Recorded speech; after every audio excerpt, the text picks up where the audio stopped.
Good day mga idol. Lalakad-lakad lang tayo at atin pong balikan yung nasusunog na area dito sa kabaan ng Mindanao Binyo. Samahan nyo ako at atin pong bisitahin muli kung ano na ang sitwasyon doon kaninang umaga, kasi ang lakas-lakas ng sunog doon. Kaya natakot ako, kaya umuwi na lang tayo. Kaya ngayon, babalik tayo dito sa area ng nasunugan kung para alamin kung ano na ang sitwasyon nila doon. Ayan. Mga 3 to 5 minutes lang naman ang lakad natin. Ayan. Samahan nyo ako mga idol at atin pong titingnan kung ano na sitwasyon. Ayan. Maganda araw sa inyong lahat. Kaya nga sa araw na ito ay ipapakita ko sa inyo ang lugar kung saan dito ay naganap ang sunog. Ayun. May kasabihan nga tayo na di baling manakawan, wag lang masunugan, kasi pag nasunugan talaga tayo, wala talagang matitira, di ba? Kahit isa. Pag hindi tayo makapagdadala ng mga gamit natin, di ba? Kasi sa sobrang taranta na rin natin, hindi na rin tayo makapag-isip na magdala ng kung ano-ano, di ba? Meron nga akong nakausap doon na sinisipan niya yung kasama niya kasi hindi daw siya nagdala ng mga gamit. Paano niya madala, kasi natataranta na din siya. At saka wala ka na talaga sa isip mo na yan pag ganung sitwasyon, di ba? Lakas ng sunog. Ayan, dito na tayo sa road 3. Ayan nakikita pa natin na mayroon pang usok. Natatanaw na natin yung mayroon pang natitira. Mayroon pang mga bumbero. Ayan.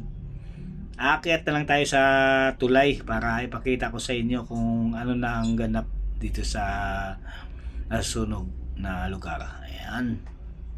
Akyat na po tayo ng overpass para matanaw natin ang area na nasunugan. Ayan. Shout out nga pala sa mga viewers ko dyan na nanatili sa aking YouTube channel. Ayun, salamat sa inyo. Ayun, ipapakita natin sa inyo yung lugar na nasunugan kanina umaga. Ayan, nandito pa po yung mga bombero. Ayan ayan ayan. Kaya umuwi na tayo kanina kasi natakot tayo dito sa sunog nito. Ang laki talaga ng nasunog na area kanina. Ang taas ng apoy. Pati ako nga nainitan, kaya natakot na tayo. Uwi na tayo dito sa bahay natin. At atin pong binalikan ngayon. Ayun. Dito po tayo sa taas para matanaw natin kung gaano kalawak ang nasunog na area nila. Ayan. Ayan Ayan. Medyo yung mga trabante pa dito sa taas, yung may company na nandito nakatira. Ayan, yung mga trabador nila. Umuwi daw sila kasi nasunog na yung area nila. At wala din silang naabutan kasi lahat na bagsak. Ayan lakas pa naman ng apoy, tiningnan na lang nila. Ayan kawawa naman talaga nasunugan hanggang tingin na lang tayo kasi natakot tayo sa laki ng apoy. Yan yan grabe lawak ng area na nasunugan. Lawak talaga. Ayan.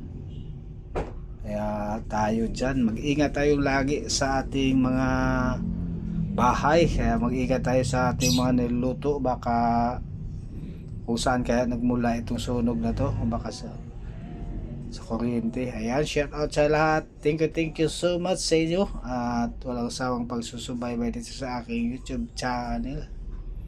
Ayan.